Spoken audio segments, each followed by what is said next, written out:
You're listening to Parts and Charts. I'm Chelsea Owens, a therapist certified in internal family systems, and my co-host, KP Kajabowski, is an astrologer. We're testing the theory that IFS and astrology are mapping the same inner territory. Every episode, we put that to the test. Glad you're here. Myth. Okay, hi everyone. Chelsea's back. Hi, Are we everyone. ready? Are we ready? It feels so good. I really have been missing recording. It's been 2 weeks. Yeah. Like it's been a lifetime since we Yeah. recorded. But yay, here we are. I'm Yeah. so glad. Yeah. So how do you feel after returning from an undisclosed location? Do you want to share what you... I didn't want to make... It doesn't have to be like a secret, but I didn't want to like No, we dox you. don't need to put our, private lives on the pod, but no, it felt Okay. great. I was in a, tropical place, of course, celebrating my birthday on a beach. That's all I want to do is just soak up the sun and swim in warm water. So that's what I did. Yeah. Yeah. That sounds so nice. I'm 41. You're It feels also... great. Your birthday address on Substack? Yeah. It's brilliant.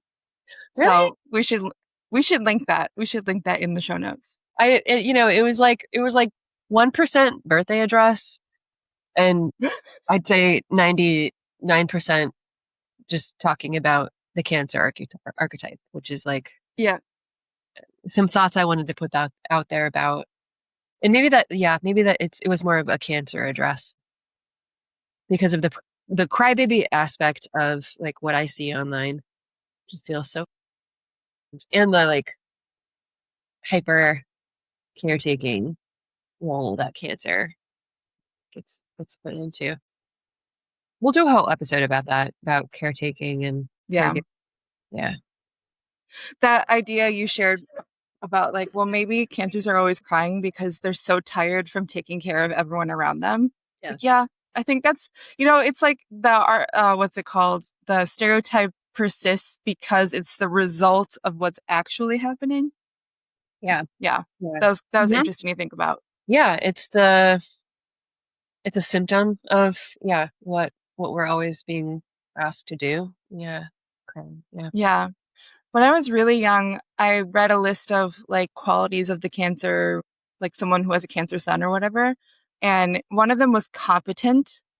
And it's still stuck in my head. It's like, that's such an interesting word to think about with like, if you're going to choose one sign, it's Cancer. Like, yeah, Cancerians are so competent because they like think about the mother archetype too, or the parent archetype. It doesn't have to be gendered. Like parents have to know how to do everything because they are in charge of every emergency. Like they have to do CPR. They have to know how to cook. It's like they have to know how to do everything, and usually by themselves because the kid can't do anything. Yeah. Yeah. So competencies. Yeah. Interesting. Also, my mom is Cancer sun, the most competent. Yeah. I have so many friends who have Cancer moms. I don't know if I've met a Cancer who is incompetent or like, I know so many, especially Cancer females who like get shit done. Like they just, they are hardworking. They're bosses. They're actually not super emotional. I mean, they can be, but they know when to like put aside their emotions and be like, no, we have to get this fucking task done. Like this is what we're going to do. And then they have to like lead the whole group because everyone else is incompetent. Yeah. Like to that point, type A Cancer females who are just like, this is what we're doing. Let's fucking do it. Yeah. To that point, like if I'm hiring someone, I kind of want to know what the day they're born and if they're born in Cancer season because like, project managers. I'm looking for a project manager born late June into July. Oh, yeah. Is that illegal? Is it illegal with HR to say birth time when you're hiring them? Or to say I only hire people of a certain zodiac sign? Well, yeah, that might be discrimination, but you could definitely ask for birth information and then just, not hire people. Interesting. Well, I'm not hiring for now or probably for a long time, so I think we're okay. Anyway, so here's the topic of our discussion today. we were kind of just going to float around and pull together our experience and talk about it, the concept of weddings. And I have some things prepared for the end of this episode and putting that at the end of the episode because it's a lot of technical information, but specifically around making the choice of like the date and time to get married from purely astrological perspective. So if that is of interest to you, wait until the end. If you already have a wedding date chosen and you can't move it, don't listen to the end of this episode because I might contradict some things, and that's not what I mean to do. It's just some interesting things to think about when you're choosing a specific date, which is a type of astrology called electional astrology, and I'll get into that later. But we'll be more conceptual in the beginning of the episode talking about weddings. And so maybe you can see if you're watching the video, my name is Kiki today and Chelsea's name is Chi Chi today.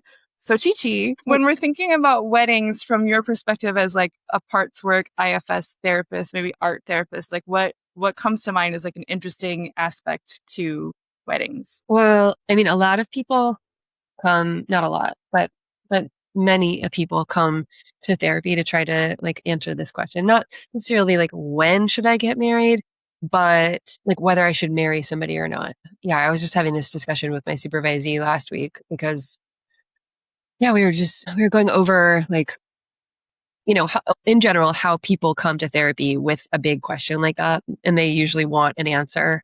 And like, you know, of course, it's not our job. It's not my job as a therapist to say like, you should do that. You should do that. You should do this. Like, I'm not going to give those answers out so freely, even though in my head, I'm like, I know what you should do. Yeah. Or like, not like what you should do, but like, this sounds like a great option. That one, not so much. But I'm not going to say that because it's not going to be super helpful, right? It's only going to be helpful for them to really excavate like what parts are involved in this decision process. And I would say, well, I would hope that by the time you're making a big decision like that, that you're making it from self and that all of your parts are on board with whatever decision you're going to make. So I would probably go, I would yeah, I would just explore, have client explore like what parts are coming up around like wanting to marry this person, like what parts, you know, maybe don't want to marry this person or what parts are feeling. So kind of weighing both sides, but you know, like feeling like, am I doing this to, you know, please other people or family members, or am I worried about perceptions if I don't do it? There's so many things that can come up, so I don't even want to give too many examples. But it's a huge decision, and it's great that people are coming to therapy to get support with such a big decision. And I can see just like how much pain and like, you know, how much people are struggling trying to figure out these big questions. And then a part of me also wonders like, okay, if someone's really grappling with such a huge decision, like, are we asking the right questions? Like, should you like if the fact that you're even asking all these big questions and so unsure, like, is that in itself telling us that maybe you shouldn't marry this person? You know, is that in itself something that's not right? Or is it just some parts that are feeling super anxious and just need to like there's something else there that has nothing to do with the person that you want to marry or that you're dating that needs to be addressed. Like, is this a past issue or a current issue? Like, is this an issue with my parts feeling activated around something that happened a long time ago, but they're getting a little, you know, they're coming to the surface for something that's like also happening right now, but it's not really about what's happening right now. It's like something from the past Yeah. to be healed, right? Or is it okay, something actually currently happening, like most, you know, parts, let's say, have healed a lot of stuff from my past, and it really is a present issue, like with, you know, this relationship with this person, and something that needs to be addressed before I can really like have a clear decision about yes or no if I want to marry this person. So that's what's coming up for me right now. Really Yeah. big questions to answer. And yeah, kind of weighing both sides and hearing just from all the parts that are involved in that huge decision. and seeing what you can do to work with, or even, if there's some unburdening that needs to happen with some of those parts, to see if that will hopefully lead to a path of like more clarity in order to make a really good informed decision. This is making me want to know, like, if you've been like with a client for a few months, like long enough to know, to have their trust, and they've expressed that they trust you, and you can sense that they don't feel close to like what their gut is saying, or what their instinct or their intuition, or whatever word you want to use. Like, what's a good exercise that you could do with a client or with yourself to help build that intuition, to make sure you can sense that it's your intuition and not your anxiety making a decision? Or is it really parts work is like the way to get that information? It's work, and I mean, it's gonna probably look different for everybody. So I don't really know specifics, but inquiring about how someone experiences their own self energy, to help people understand what it feels like, maybe in their body, or yeah, just an embodied experience of making a decision and feeling self energy. So I think that's where I would go, because to me Yeah. that would lead to, yeah, like being able to be in touch with intuition. Mhm. Right. And even just that exercise of like, oh yeah, when I think about it in this way, I feel like I'm in self energy. But the other way, I am not making a decision from myself. Mhm. Is that what you're saying? Yes, but I don't necessarily I wouldn't necessarily ask like about the decision. I wouldn't maybe say like, all right, let's think about what it feels like in your body to make the decision or not. I mean, maybe, but yeah, I would just continue to work with parts and like try to help client to get into as much self energy and feel as much self energy as they can. Yeah. And I imagine like, if we worked with whatever parts are coming up around a decision, that they would start, if they were healed and they, maybe had some burdens to unload, they probably would relax a little bit, or a lot. And that just opens up way more spaciousness to just have more clarity and know like, oh yeah, this is what I want to do. This is not what I want to do. So I just feel like if whatever needs to be healed it gets healed, you'll have more clarity about your answer, and whether, yeah, Yeah. just what feels right and what feels doesn't feel right, because your parts just aren't going to feel as activated around whatever it was that was coming up around the relationship, or like whether you should marry somebody or not. Yeah. Yeah. Would Hmm. you use the word space? Like in that moment, you have more space to make decisions? Or is that a I different would, kind of term in IFS? I would say that. Yeah. Yeah. I mean, to me, because I, Yeah. I feel like to me, spaciousness like feels like, I don't, yeah, there's room inside to like breathe and have a certain amount of freedom. And it's not as like compact with like parts trying to get your attention and noise. And yeah, that's how I think about it and Yeah. experience, feel it. Yeah. Does that The seem more like confusing to you, or does that just seem like a new concept?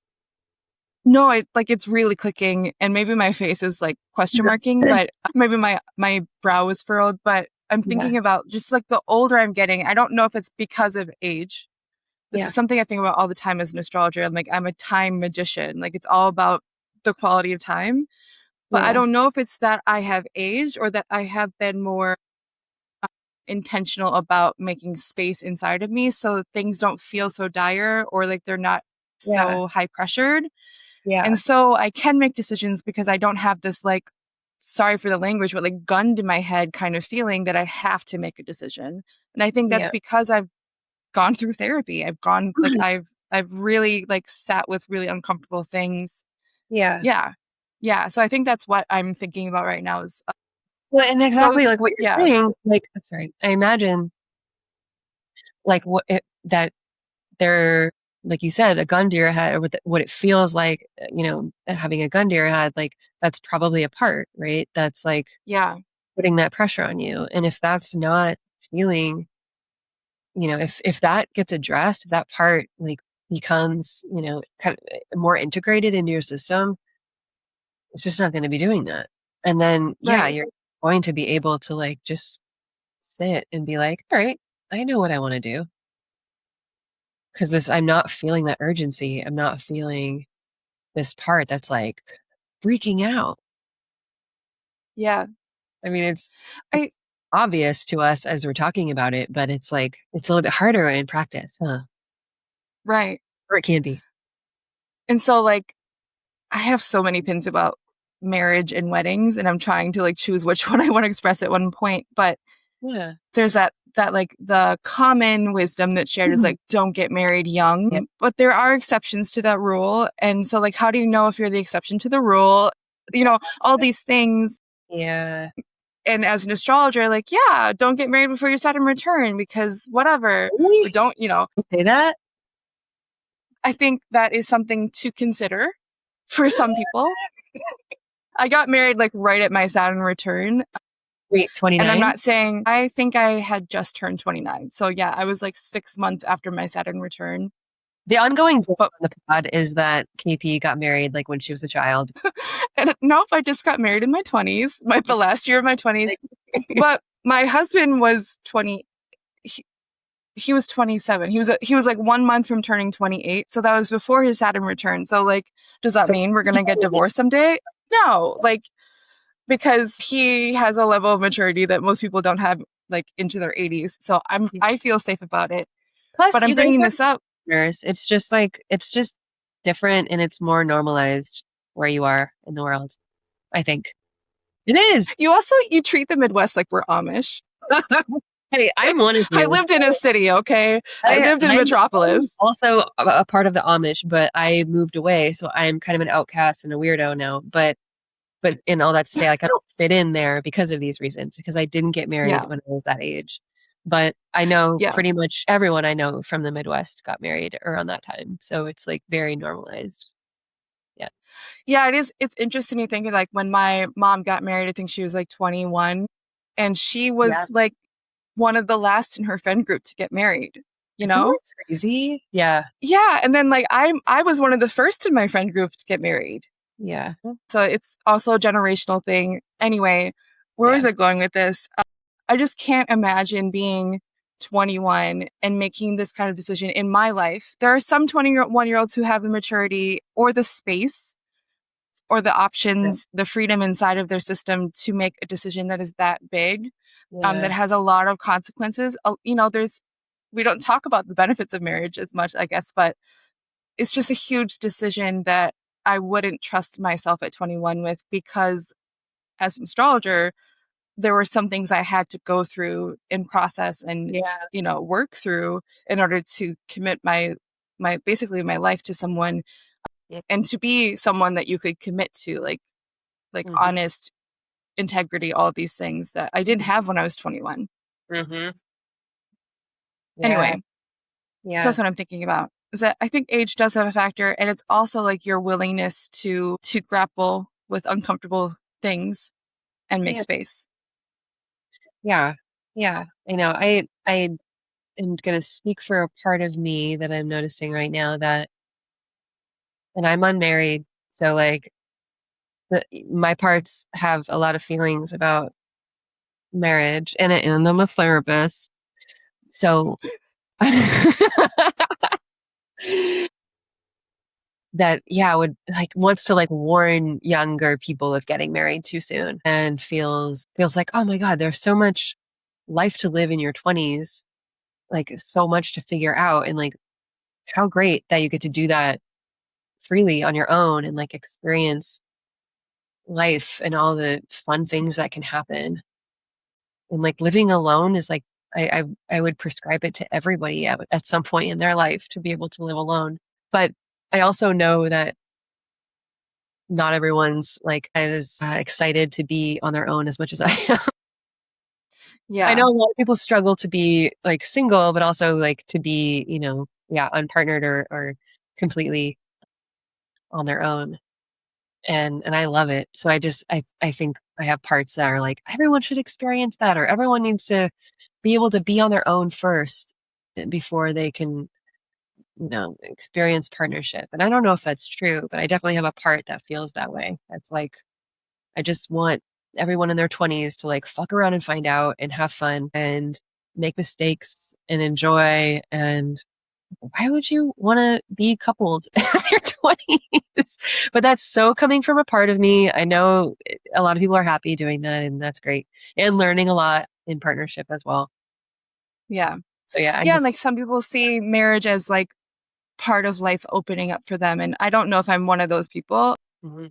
Marriage feels really good to me. I like the experience. 10 out of 10 would recommend if you find someone like I You have. married the right person. So let's just say that. Yeah. But also I dated a lot of wrong people. And I think that's so I agree with you in your 20s or whatever age. Like, yeah, like date the wrong people and find out that they're wrong, because it's all about like experiencing yourself in these different experiences and with other people. Like, yeah.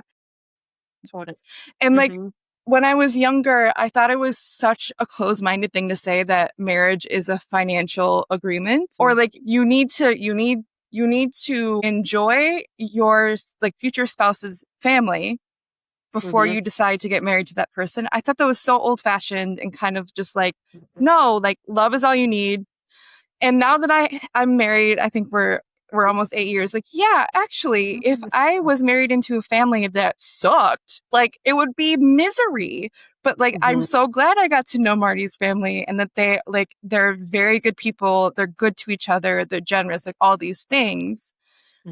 So like, yes, I agree with that now that I'm older. And also like, it is a financial agreement. If you marry someone who has a gambling addiction, your whole life is ruined. Your whole life is digging up from the bottom of a hole that you didn't dig. Or, you know what I mean? Like, so it is a financial agreement in that when you legally bind yourself to someone, your fate is bound to their parts and their addictions and their wounds and their joys and everything, as well as yours. Like, you already have these things that you deal with that you know are deficits and like great parts of yourself. So you're like, it is a huge risk if you don't know that person well enough and you don't view it as a financial risk. And so don't get into this lifelong agreement that could ruin the rest of your life. So I don't know. That's one of the major things I think, I mean, and you said beforehand, like, if you don't know the person well enough, I think, yeah, that's true. But I think what feels more important is if you don't know yourself as well. Yes. And yes. And I think entering into something super big and super, could be life changing, could be life ruining, like knowing yourself, period. Like you're going to have a lot of time to get to know the other person for sure. And yeah, you don't want to marry somebody like, who has a lot of stuff you don't know about that could be harmful. I think that's a little bit more rare than like we think, but knowing yourself 100%, like knowing yourself well enough to actually feel safe enough to be in a partnership, and then being able to show your true self, all of your parts to your partner. And yeah, so I think just maturity and knowing yourself, like that feels like the thing that everyone should be focused on. And because we spend so much time, like we're saying, like going into, should I marry this person? And there's so much focus on the other person, like the other, like, well, they're like this and they're like that and blah, blah, blah, blah, blah. And it's like, yeah, okay, yes, but also like, let's focus on you. Like, what is going on inside of you? What needs to be healed? Like, what are you bringing to this? What's going to make you feel good or not feel good?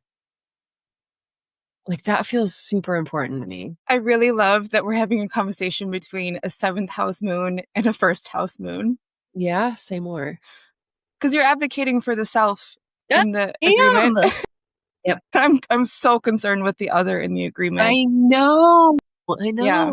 But because if I know myself and I'm feeling so solid in this, like I can handle any of that shit. I can handle the financial pitfall. I can handle cheating. I can handle whatever you want to throw. Like it will be okay if I have a solid foundation and I know Yeah. myself, like I can get through it.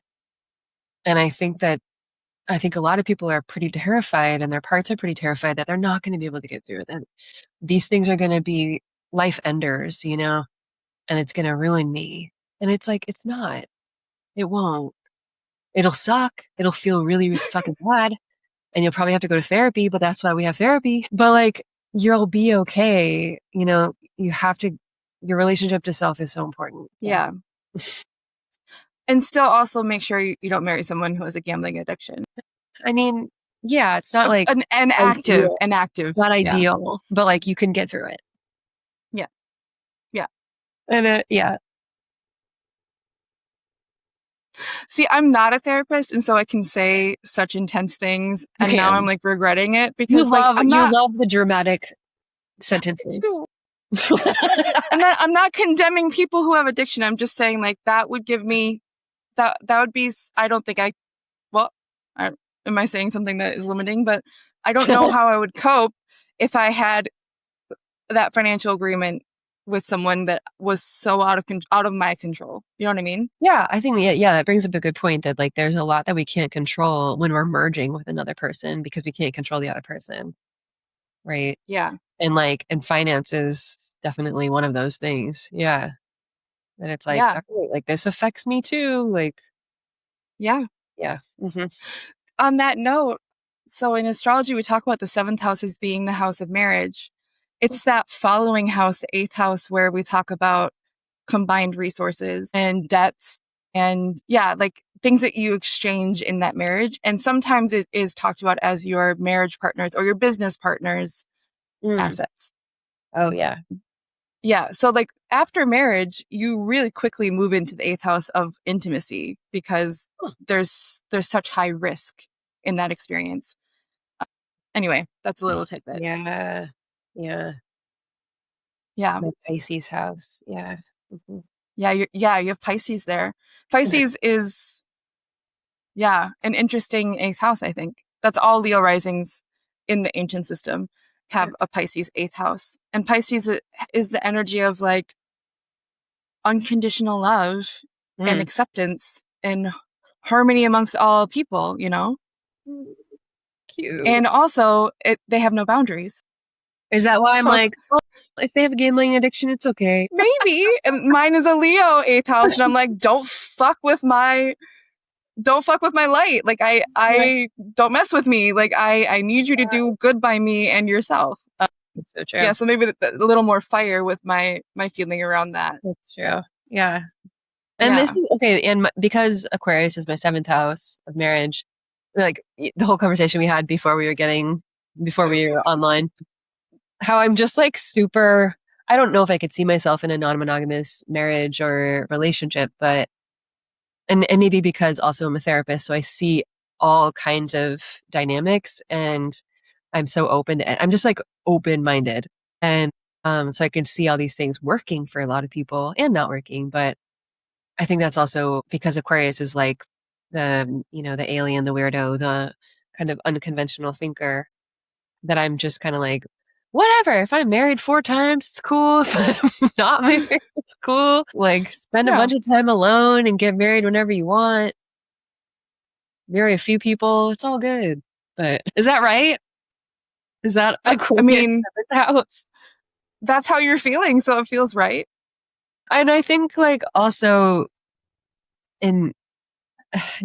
maybe this is also because of my like kind of more traditional upbringing that I just rebel so hard against really traditional stuff. Like that's why if I ever got married, I just can't imagine it being really traditional. I can't imagine it being in like a holy place or religious, setting, or even wearing a white dress. I'm like, I can't imagine any of it.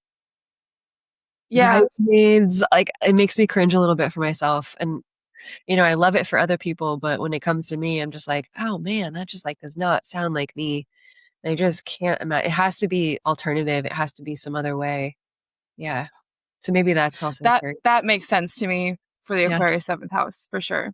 You Yeah. also, the ruler of that house for you is Saturn. That's true for everyone with Aquarius 7th house. And your Saturn is in that house of foundations. And so there's Yeah. even more information that you want to rebel against where you come from.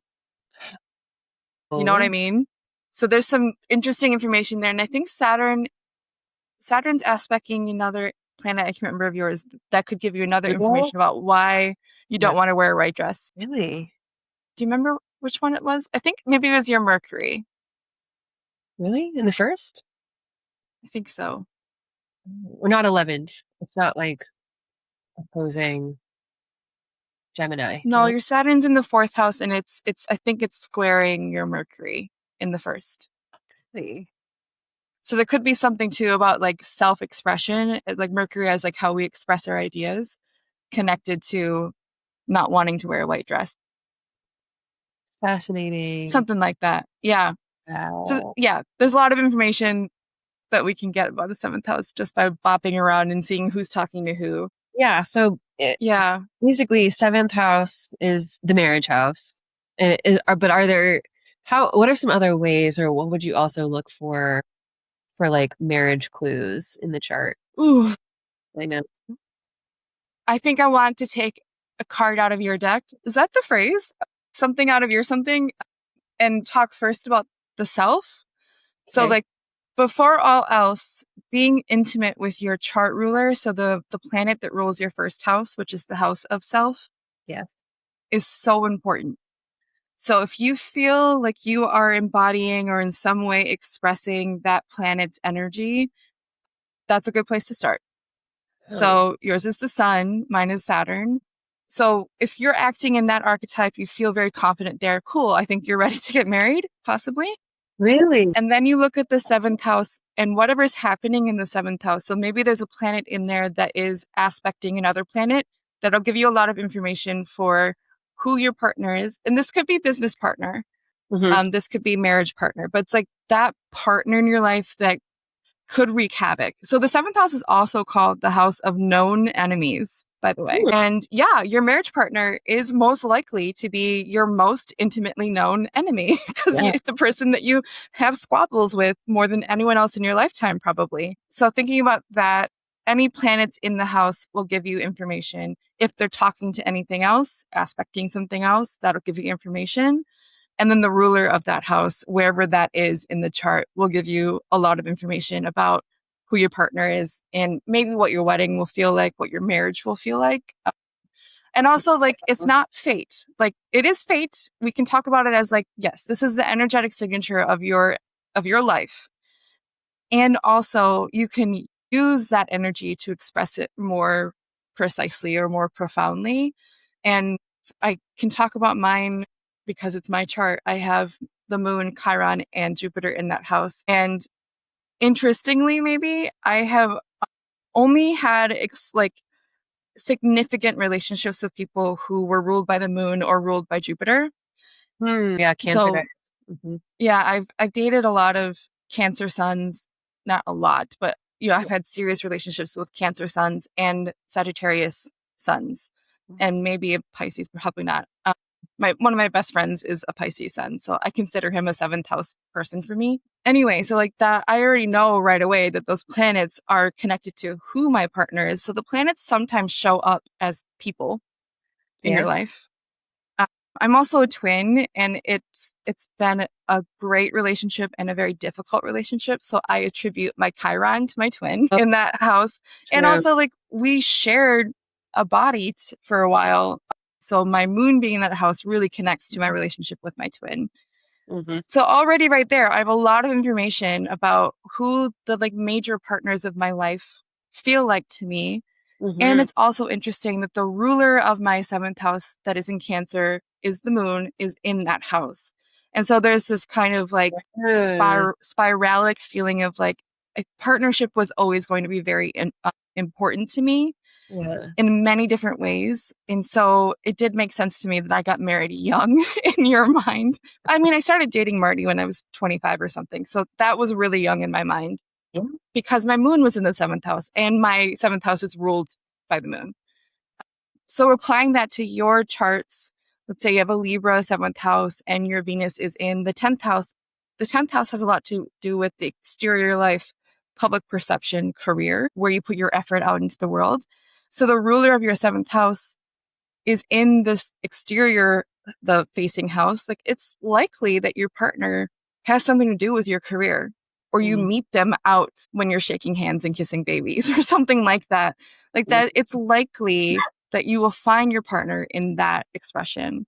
And applying that logic to you is that the ruler of your 7th house is in the house of foundations, the 4th house. That's right. But if we're just talking about Venus, which is the planet of love and connection, yours is in the 11th house of like-minded individuals and collectivism and like social media, like getting together to share ideas. So it's potentially possible. It's possible that you may find the person that you love and connect with through friends or through like group settings, if that makes sense. So there's a lot of ways to think about this. And a lot of astrologers talk about how do you find your partner? And I think that's a whole different topic that we can do in a different episode, but that's just kind of a taste of that. As it relates to my marriage, because I am married right now, forever. My husband also is a Capricorn rising, so his 7th house is Cancer as well. His moon is in the 10th house, and he did meet me in a career setting. We met specifically at like a film screening. Yeah, his movie was screening. I was running the festival, and that's how we met. So that made sense to me. His Venus being in the 7th or the 12th house, I don't know how that relates to our relationship, but it is really strange how all of those like astrological things, like how do you find your partner, really did line up for us. So he doesn't have any planets in his 7th house, but the ruler of that house, the moon, is in the house of career, and that's how we met. That makes sense. Yeah. And what is Jupiter? Oh, go ahead. Is in your 7th house. Yeah. Jupiter rules Sagittarius. He's a Sagittarius. Yeah. That's cool. Another thing is that my Venus is in the 11th house, and I considered filmmaking as like-minded individuals getting together. It was a career for a bit, but it felt more like an artistic expression for me. And so that's my Venus being there makes sense too. Yeah. Another thing is where he grew up, where his family is like farmland, so close to where both of my grandparents' families farmed. And so I hadn't been up there in my lifetime, I'm pretty sure, but his family still lives up there. So there's something about like moon energy being like your ancestors and memory and like home that felt like, like he does come from my ancestral home in some way, northern Wisconsin. So something about that, I think. Okay, that was probably too much technical language, but not at all. Here we are. Everybody wants it. Another thing is that might relate is that we got married in my hometown, which was not necessarily a decision either of us made, but we have a Cancer 7th house. So maybe that's why it happened, is that, going back home to get married. You mean your parents decided that? Maybe I don't want this on record. Yes. We could have gotten married where we lived in Milwaukee, but we got married in my hometown. Yeah. I mean, that's what people do that. It's like, that's very normal, right? It's a common thing to get married where you're from, or like you go back to your home. Like that's pretty traditional, right? There was 100 different reasons why it made sense. Like my grandparents were aging and it was hard for them to travel and all this stuff. So yeah. You don't have to explain yourself. We get it. Yeah, but I wish I got married not in Janesville. Yeah. Do you want to? Well, what was my question? I'm curious to hear a little bit more about, like, you said, like, from your chart, like, what your wedding will be like or feel like. Can you say more about that? Possibly, yeah. Yeah, say more. I mean, I think that's, like, really broad strokes comments, but it could give people inspiration. Yeah. What did you say? Give some hot takes. Okay. I mean, it could give you, if you're in the planning stages and you have a certain 7th house, like, this could give you a good idea, like, because there's like a bajillion decisions to make when you're planning a wedding, right? Yeah. So like let's say you have, do you want to say a random zodiac sign? Aquarius. Okay, Aquarius. If you're planning an Aquarius, like you have a 7th house and you're planning a wedding, you might want to choose a place that's like far away from X, like far away from where you live, far away from your family, far away from your country. There's this sense within the Aquarius archetype of like getting perspective. And it's also ruled by Saturn, and Saturn is that edge walker kind of energy. So yeah. Isolation might be the word, but that could also mean like you want just like a small group of people. Yeah. So that's one way to think about it. But Aquarius is the type, so that Saturn rules Capricorn and Aquarius. Capricorn is the Earth Saturn sign, and Aquarius is the air Saturn sign. So there's more of this like intellectual, mental, theoretical sense. So you might want to do something that's like themed, like truly themed. That's so true. Like you might want everyone to wear something from the future. Or cowboy. Yeah, like having like a themed wedding feels very Aquarius to me, because like there's also this element of like Aquarius is kind of like you can't quite pin them down because they don't want to be pinned down, but they do have a pretty fixed identity inside of themselves, but they don't necessarily express it. So there's that like play with identity, which is interesting. God, could you imagine a Capricorn having a themed wedding? They're like rolling their eyes right now, but like, hell no. But I think if the Capricorn archetype had a themed wedding, it would be themed by something really important about their life. Be sophisticated. You know what I mean? Be classy and sophisticated. So, there are some goofy Capricorns in the world, but like I'm thinking of like people who really love where they live. Like they live. What if they live in Mexico City? They really want like a Mexico City wedding. Yep. I think that could happen for sure. But I don't know if they could do like a Barbie wedding, like a costume wedding. Yeah. Yeah, I don't know. I don't know if they would do like a Halloween wedding or, Oh my God, no. Yeah. I could see an Aquarius archetype doing that for sure. For sure. Yeah. I also know a lot of Scorpio dominant people have Halloween weddings. And I don't know if it's because it's in Scorpio season, but like Scorpio energy, I think also likes to play a little bit with like, you can't catch me. Yeah. Yeah. Well, something to think about. Let's do another one. What's another sign that we could talk about? Leo. Okay. The opposite of Aquarius. So if your 7th house is in Leo, or you have a lot of Leo energy, a way that you could make decisions is like really honoring your name and who you are, where you come from. Like it might actually be a wedding where there's two distinct energies that are combined because it's two distinct selves combining their lives. So you know how there's like some weddings that have like there's green on one side and there's gold on the other. Yeah. Because like the groom is the gold side and the whatever the marriage partner is on the green side. Yeah.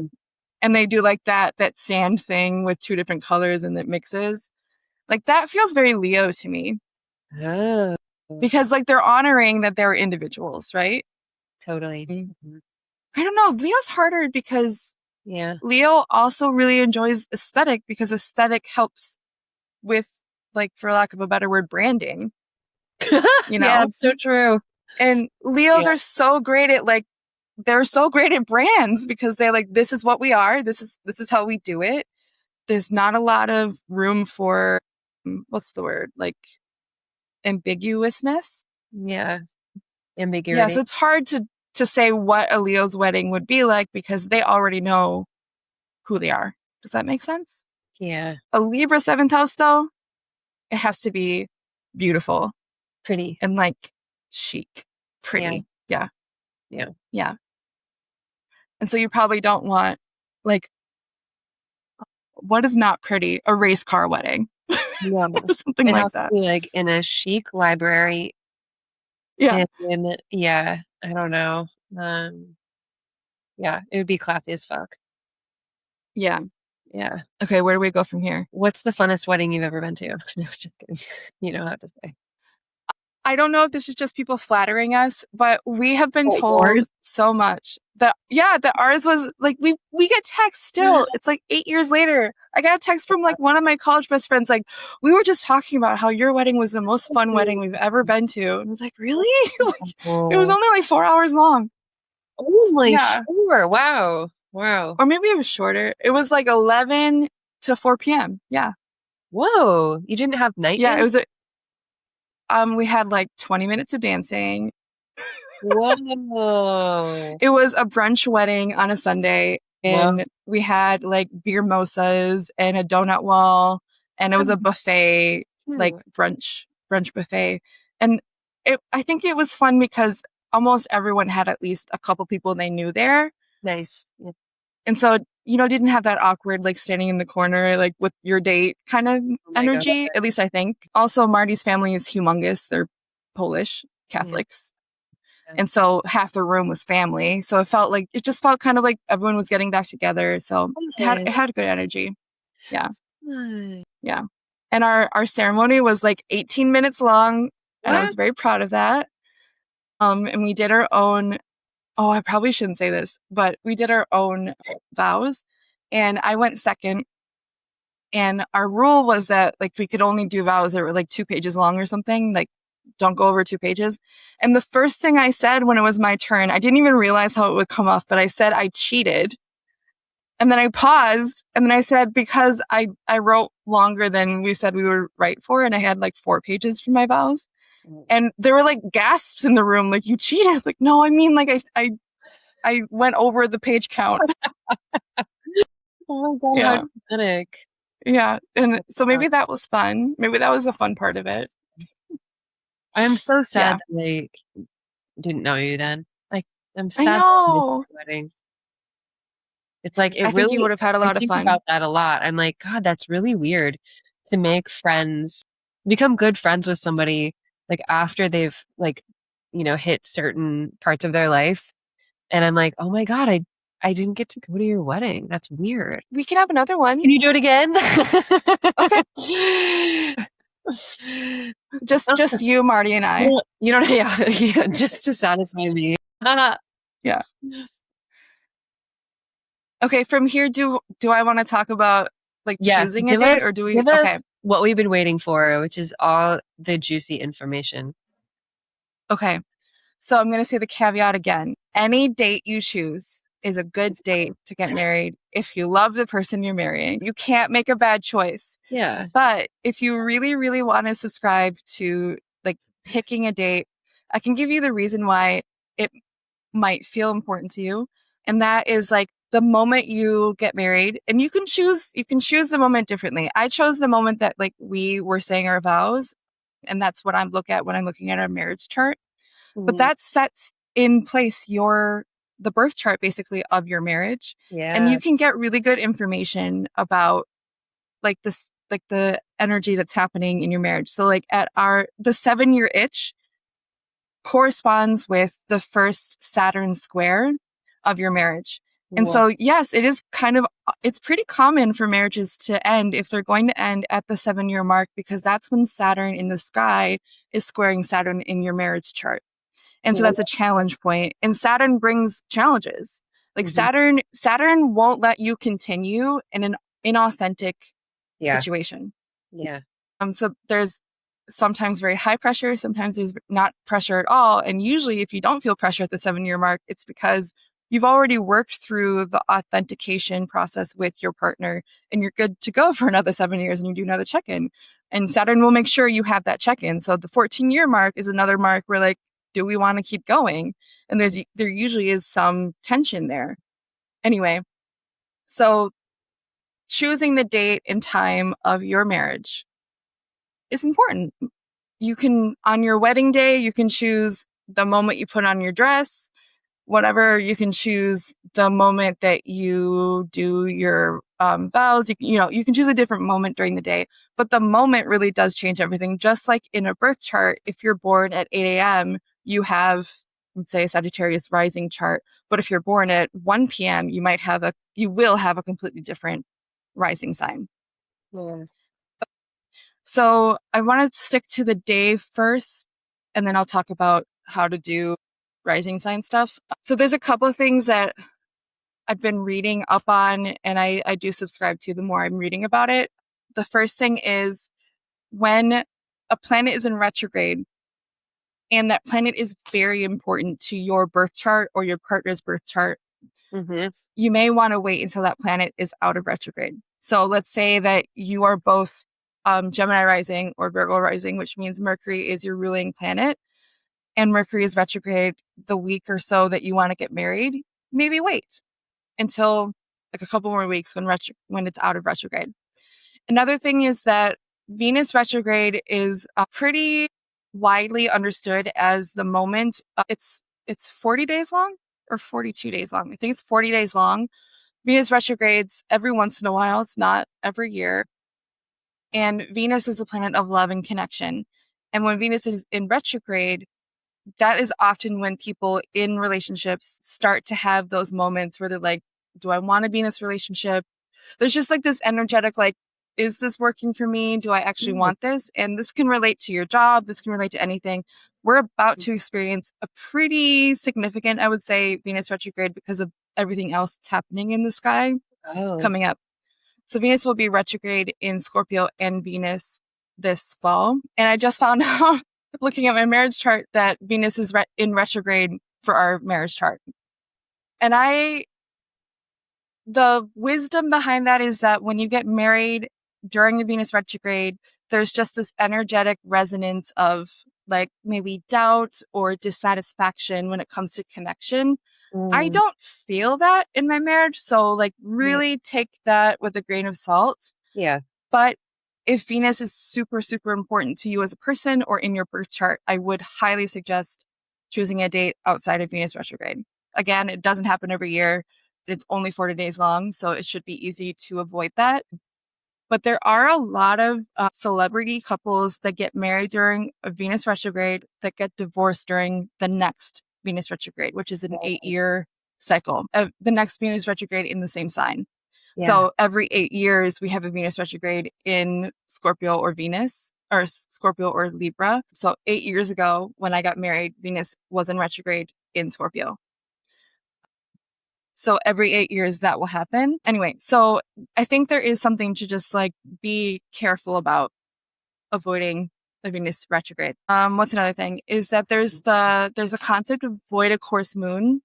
And when the moon is void of course, that means that the moon is not making any aspects to a major planet until the next zodiac sign that it moves into. And when anything begins in a void of course moon phase, and it's not very long, it's usually only like a few hours or a day.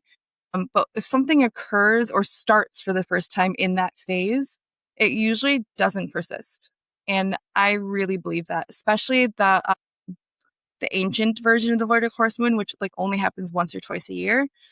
The more modern void of course moons happen pretty regularly, like once a week. I don't know. It's regular enough where it's like, yeah, it's a thing. But I would just be careful to get married out of a void of course moon if you want it to persist. That is really easy to find if you just look up like void of course moon calendar. And literally sometimes it's just like hours. So if you want to keep the day, just say your vows outside of the void of course moon period. I know that sounds insane, but like if the void of course moon period ends at 3 p.m., just say your vows at 4 p.m. You're fine. Yeah. You know? So these are like a lot of days like to not get married. So that it's more Not about get married. So it's more about just looking at these time periods or specific days when not to do it. Yes. Okay, so then we should talk about what to do. Yeah. So if you really want to be very designed about this, choosing a day where the sun or the moon or Venus are in your 7th house or your partner's 7th house would be a very beautiful thing to do. As long as there's not a bad aspect to either of them. So let's say like you have an Aries 7th house, you might want to get married in the spring when the sun is in Aries, because that will bring just like general like luminescence to your house of marriage. Another thing you can think about is like, okay, what are other parts of your chart that you want your marriage to bring you? And like maybe one of your personal desires for your marriage is to bring you children. Maybe you want the sun or moon or Venus, or maybe Jupiter, to be placed in your fifth house, which is the house of children. So let's say, Jupiter's in Leo right now. So what does that make? So if you're an Aries rising and you're getting married when Jupiter's in Leo, Jupiter will be in your fifth house. And if you want a lot of children or just one child, that's a really good time to choose for you. And of course, you have to be fair to your partner's chart as well. I'm just lucky that my partner has the same rising sign as me. So everything that it comes to timing in our life usually lines up in an interesting way. Another thing that you can do. Okay, so this is the more complicated or complex thing, is that when you know you're going to say your vows, or whatever you're going to choose as the first breath of your marriage, that is the moment your marriage is born, and that is when the rising sign is set. So let's say that I can tell you that my marriage is a Sagittarius rising, pretty sure. Yeah, Sagittarius rising, and we were born. We were married in Libra season, so the sun was in the 11th house for us, which I didn't plan our wedding as an electional astrologer because I wasn't practicing that at the time. Yeah. But I like that our sun, our marriage sun, is in the 11th house, because we do feel like generally really blessed with the people in our lives. Like our friends are just such beautiful parts of our life and marriage. And the moon was in Sagittarius. So the moon is in the first house, which also feels very true to our marriage. Like we really are, The 12th we feel very connected. What was that? The 12th house. The moon would be in the first house because we're a Sagittarius rising.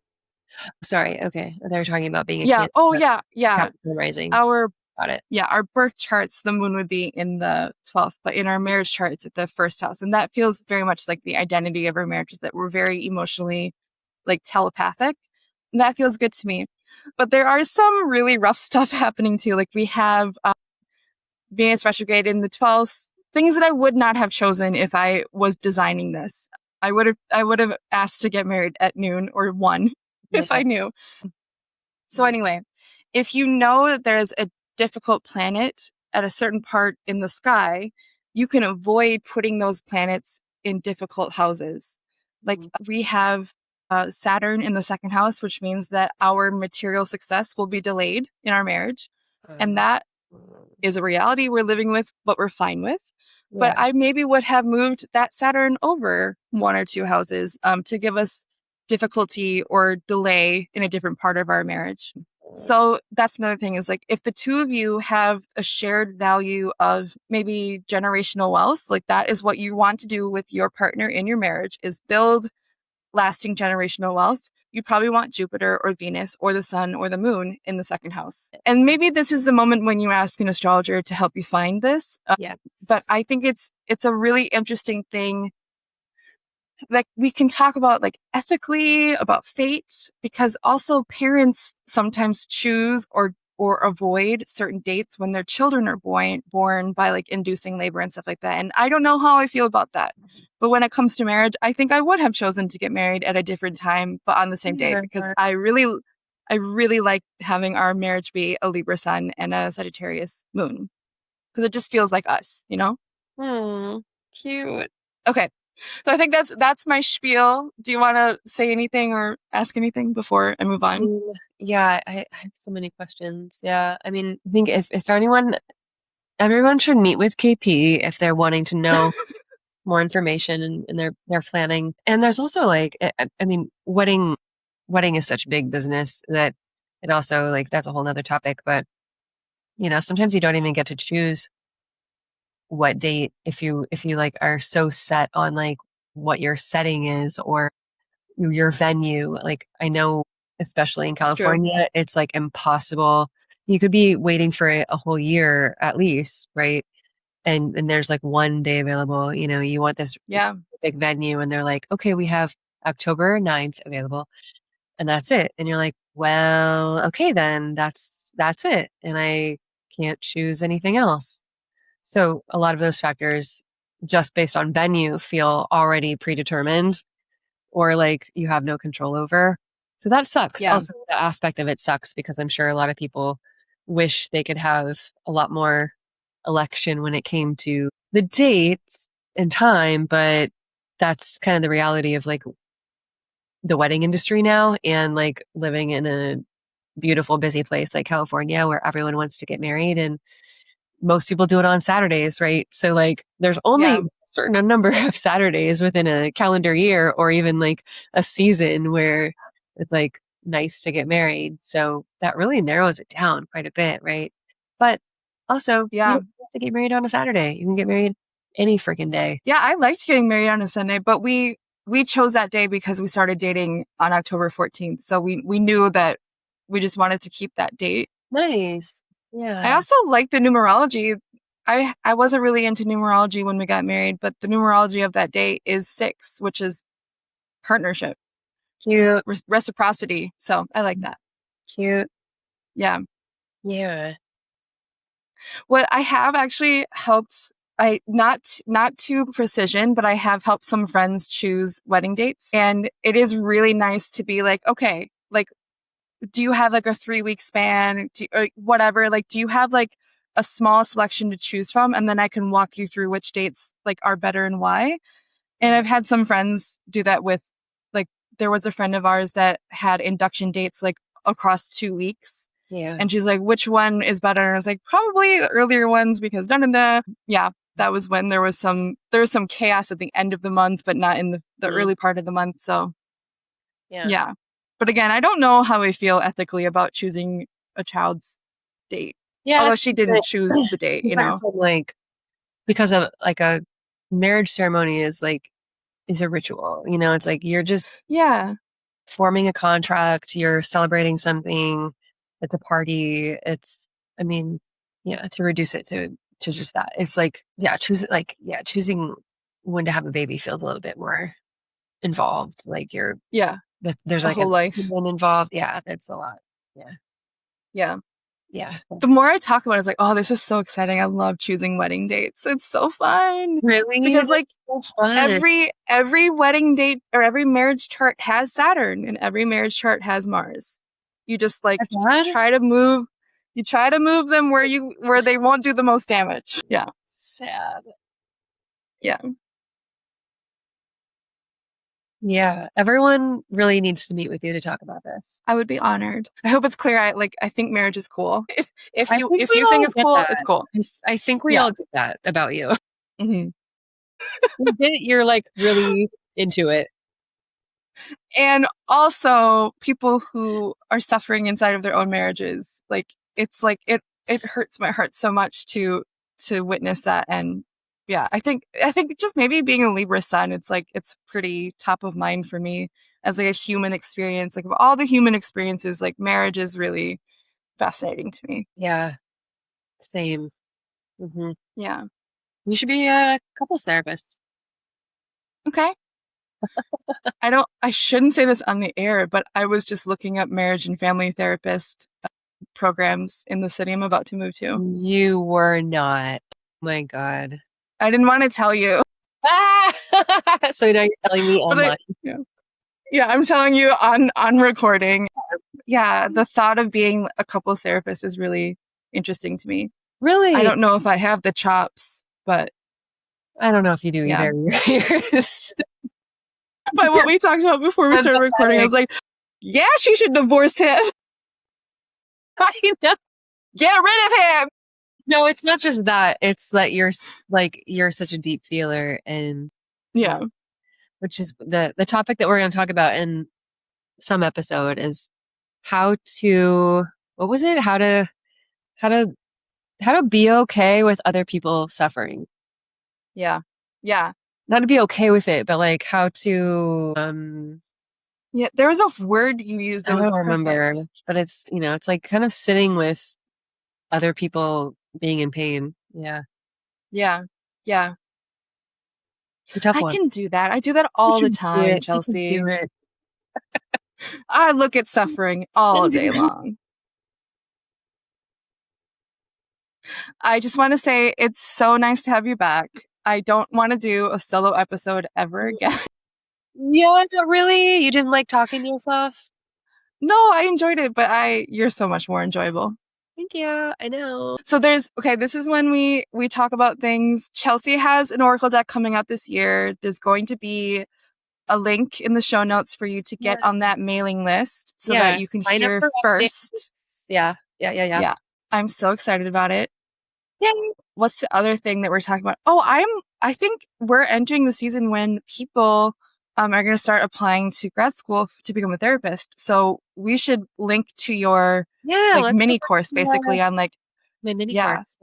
That's right. So last year, Chelsea put together this like great resource for everything you need to know before applying to grad school. Yeah. Basically to like, should you go to grad school? Should you become a therapist? If you want to, here's everything you need to know. So we'll put that in the show notes. Yeah. I'm still like taking meetings for people as a book doula, like retainer. And it's something I'm really excited to do, is to help people in various ways create the book that they've been basically saying out loud their whole life. So if that's you, message me. We can talk about if like my book doula process is a good fit for you. And if it's not, I have some suggestions for other people. Yeah. And I'm also obviously a therapist. Oh my God. Freudian slip. I'm obviously an astrologer. I'm not a therapist yet. I'm an astrologer. So I've just listed a few different offerings, including a couples reading, a caregiver's reading, which used to be called a newborn reading. Because of the ethics. What was that? Mommy and me. Mommy and me. Yeah. So it's for caretakers. So this could be for people who like are in the profession of caregiving or for parents of a child. And you can read more about my approach to that. I do not prescribe things about your child. I think that is really unethical. I really want you to like be equipped to help them become who they are. And then I do general readings. I do artist audits. So if you're an artist and you want an astrological perspective on your art making, it's one of my favorite things to do. And then there's some written versions. I have an astro archetypes document that is visual. And I also write a lot about your archetypes in your chart, which is also really helpful for artists or people who create things. And I write general readings. There's some people who just like do not want to do a live call, and that's cool. And I love typing out my interpretation. So I think that's all of them. And that's everything. Do you have anything else to say, Chichi? Parts and Charts might be in LA in October. So we'll keep you posted. We might, who knows what we're going to do? It might be something special if you're in the LA region, if you're in SoCal. Yeah. Actually, if you have an event like early to mid October, I think we'll be there around the 10th. And you want us to be there or you want to tell us about it, like let us know. We have some plans with someone who's been on the podcast before, Corey, to do like a hangout, but we will be there for a couple of days so we can do something else. So reach out, let us know. We'll keep you posted. Okay, bye. Okay, bye. See ya.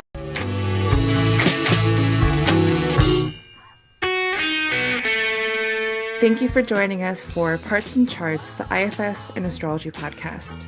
If something sparked insight or resonated with you, we'd love to hear from you. No, really, we're here to make friends. Reach out to us. Leave a comment, subscribe, and if you feel called, share this episode with someone you care about. Or, if you want to work with us one-on-one and go deeper with this work, check the link in the show notes for how to find us. Until next time, may all of you feel a part of the family.